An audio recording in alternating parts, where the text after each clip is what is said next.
1 Samuel, chapitre 17. Les Philistins réunirent leur armée pour faire la guerre, et ils se rassemblèrent à Soko, qui appartient à Juda. Ils campèrent entre Soko et Azéka, à Éphès d'Amim. Saül et les hommes d'Israël se rassemblèrent aussi. Ils campèrent dans la vallée des Térébintes, et ils se mirent en ordre de bataille contre les Philistins. Les Philistins étaient vers la montagne d'un côté, et Israël était vers la montagne de l'autre côté, la vallée les séparait. Un homme sortit alors du camp des Philistins et s'avança entre les deux armées. Il se nommait Goliath, il était de Gath, et il avait une taille de 6 coudées et 1 empan. Sur sa tête était un casque d'airain, et il portait une cuirasse à écailles du poids de 5000 cycles d'airain. Il avait aux jambes une armure d'airain et un javelot d'airain entre les épaules. Le bois de sa lance était comme une ensouple de tisserand, et la lance pesait 600 cycles de fer. Celui qui portait son bouclier marchait devant lui. Le Philistin s'arrêta, et, s'adressant aux troupes d'Israël rangées en bataille, il leur cria « Pourquoi sortez-vous pour vous ranger en bataille? Ne suis-je pas le Philistin, et n'êtes-vous pas des esclaves de Saül?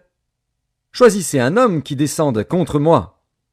S'il peut me battre et qu'il me tue, nous vous serons assujettis. Mais si je l'emporte sur lui et que je le tue, vous nous serez assujettis et vous nous servirez. » Le Philistin dit encore « Je jette en ce jour un défi à l'armée d'Israël. Donnez-moi un homme, et nous nous battrons ensemble. » Saül et tout Israël entendirent ces paroles du Philistin, et ils furent effrayés et saisis d'une grande crainte. Or David était fils de cet Éphratien de Bethléem de Juda, nommé Isaïe, qui avait 8 fils, et qui, du temps de Saül, était vieux, avancé en âge.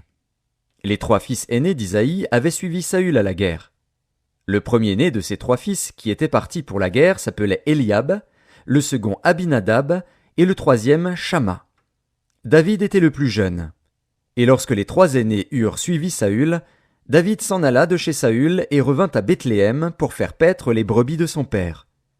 Le Philistin s'avançait matin et soir, et il se présenta pendant 40 jours. Isaïe dit à David, son fils, « Prends pour tes frères cet épha de grains rôtis et ces 10 pains, et cours au camp vers tes frères. Porte aussi ces 10 fromages aux chefs de leurs milliers. Tu verras si tes frères se portent bien, et tu m'en donneras des nouvelles sûres. » Ils sont avec Saül et tous les hommes d'Israël dans la vallée des Térébintes, faisant la guerre aux Philistins. David se leva de bon matin. Il laissa les brebis à un gardien, prit sa charge et partit, comme Isaïe le lui avait ordonné. Lorsqu'il arriva au camp, l'armée était en marche pour se ranger en bataille et poussait des cris de guerre. Israël et les Philistins se formèrent en bataille, armée contre armée. David remit les objets qu'il portait entre les mains du gardien des bagages et courut vers les rangs de l'armée. Aussitôt arrivé, il demanda à ses frères comment ils se portaient. Tandis qu'il parlait avec eux, voici, le Philistin de Gath, nommé Goliath, s'avança entre les deux armées, hors des rangs des Philistins. Il tint les mêmes discours que précédemment, et David les entendit. À la vue de cet homme, tous ceux d'Israël s'enfuirent devant lui et furent saisis d'une grande crainte. Chacun disait « Avez-vous vu s'avancer cet homme? C'est pour jeter à Israël un défi qu'il s'est avancé. Si quelqu'un le tue, le roi le comblera de richesses, il lui donnera sa fille, et il affranchira la maison de son père en Israël. » David dit aux hommes qui se trouvaient près de lui « Que fera-t-on à celui qui tuera ce Philistin et qui ôtera l'opprobre de dessus Israël? Qui est donc ce Philistin, cet incirconcis, pour insulter l'armée du Dieu vivant? » Le peuple, répétant les mêmes choses, lui dit « C'est ainsi que l'on fera à celui qui le tuera. » Eliab, son frère aîné, qu'il avait entendu parler à ses hommes, fut enflammé de colère contre David, et il dit « Pourquoi es-tu descendu? Et à qui as-tu laissé ce peu de brebis dans le désert? Je connais ton orgueil et la malice de ton cœur. C'est pour voir la bataille que tu es descendu. » David répondit « Qu'ai-je donc fait? Ne puis-je pas parler ainsi? » Et il se détourna de lui pour s'adresser à un autre, et fit les mêmes questions. Le peuple lui répondit comme la première fois. Lorsqu'on eut entendu les paroles prononcées par David, on les répéta devant Saül, qui le fit chercher. David dit à Saül « Que personne ne se décourage à cause de ce Philistin. Ton serviteur ira se battre avec lui. Saül dit à David, tu ne peux pas aller te battre avec ce Philistin, car tu es un enfant, et il est un homme de guerre dès sa jeunesse. David dit à Saül, ton serviteur faisait paître les brebis de son père. Et quand un lion ou un ours venait en enlever une du troupeau, je courais après lui, je le frappais et j'arrachais la brebis de sa gueule. S'il se dressait contre moi, je le saisissais par la gorge, je le frappais et je le tuais. C'est ainsi que ton serviteur a terrassé le lion et l'ours, et il en sera du Philistin, de cet incirconcis, comme de l'un d'eux, car il a insulté l'armée du Dieu vivant.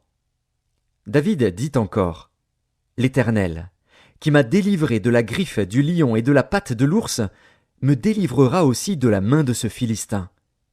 Et Saül dit à David, va, et que l'Éternel soit avec toi. Saül fit mettre ses vêtements à David, il plaça sur sa tête un casque d'airain et le revêtit d'une cuirasse. David ceignit l'épée de Saül par-dessus ses habits et voulut marcher, car il n'avait pas encore essayé. Mais il dit à Saül, je ne puis pas marcher avec cette armure, je n'y suis pas accoutumé. Et il s'en débarrassa. Il prit en main son bâton, choisit dans le torrent 5 pierres polies, et les mit dans sa gibecière de berger et dans sa poche. Puis, sa fronde à la main, il s'avança contre le Philistin. Le Philistin s'approcha peu à peu de David, et l'homme qui portait son bouclier marchait devant lui. Le Philistin regarda, et lorsqu'il aperçut David, il le méprisa, ne voyant en lui qu'un enfant, blond et d'une belle figure. Le Philistin dit à David, « Suis-je un chien, pour que tu viennes à moi avec des bâtons ?» Et, après l'avoir maudit par ses dieux, il ajouta, « Viens vers moi, et je donnerai ta chair aux oiseaux du ciel et aux bêtes des champs. » David dit au Philistin, « Tu marches contre moi avec l'épée, la lance et le javelot, et moi, je marche contre toi au nom de l'Éternel des armées, du Dieu de l'armée d'Israël, que tu as insulté. Aujourd'hui l'Éternel te livrera entre mes mains, je t'abattrai et je te couperai la tête. Aujourd'hui je donnerai les cadavres du camp des Philistins aux oiseaux du ciel et aux animaux de la terre. Et toute la terre saura qu'Israël a un Dieu. Et toute cette multitude saura que ce n'est ni par l'épée, ni par la lance que l'Éternel sauve, car la victoire appartient à l'Éternel, et il vous livre entre nos mains. » Aussitôt que le Philistin se mit en mouvement pour marcher au devant de David, David courut sur le champ de bataille à la rencontre du Philistin. Il mit la main dans sa gibecière, y prit une pierre, et la lança avec sa fronde. Il frappa le Philistin au front, et la pierre s'enfonça dans le front du Philistin, qui tomba le visage contre terre. Ainsi, avec une fronde et une pierre, David fut plus fort que le Philistin. Il le terrassa et lui ôta la vie, sans avoir d'épée à la main. Il courut, s'arrêta près du Philistin, se saisit de son épée qu'il tira du fourreau, le tua et lui coupa la tête. Les Philistins, voyant que leur héros était mort, prirent la fuite. Et les hommes d'Israël et de Juda poussèrent des cris et allèrent à la poursuite des Philistins jusque dans la vallée et jusqu'aux portes d'Écron. Les Philistins blessés à mort tombèrent dans le chemin de Charaïm jusqu'à Gath et jusqu'à Écron. Et les enfants d'Israël revinrent de la poursuite des Philistins et pillèrent leur camp. David prit la tête du Philistin et la porta à Jérusalem, et il mit dans sa tente les armes du Philistin. Lorsque Saül avait vu David marcher à la rencontre du Philistin, il avait dit à Abner, chef de l'armée, « De qui ce jeune homme est-il fils, Abner ?» Abner répondit, « Aussi vrai que ton âme est vivante, ô roi, je l'ignore. » « Informe-toi donc de qui ce jeune homme est fils, » dit le roi. Et quand David fut de retour après avoir tué le Philistin, Abner le prit et le mena devant Saül. David avait à la main la tête du Philistin. Saül lui dit, « De qui es-tu fils, jeune homme ?»